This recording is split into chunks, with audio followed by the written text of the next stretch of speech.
Туркменские предприниматели активно участвуют в международных выставках и форумах, проводимых как в Туркменистане, так и за рубежом. Наряду с производителями из других государств международной продовольственной выставки ярмарки F Истанбул, проходящей в городе Стамбул, принимают участие члены Союза промышленников и предпринимателей Туркменистана. Среди них индивидуальные предприятия и хозяйственные общества, производители мясомолочных и кондитерских изделий, безалкогольных газированных напитков, фруктовых соков.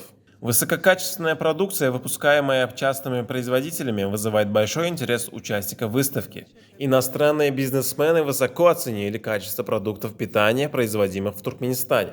В ходе выставки ярмарки туркменские предприниматели заключили с бизнесменами Казахстана и Кыргызстана ряд контрактов на экспорт продукции. На международной выставке F Истанбул демонстрируются достижения и передовой опыт в области переработки продуктов питания, сырья и упаковки, напитков, сиропов, сухофруктов и кондитерских изделий.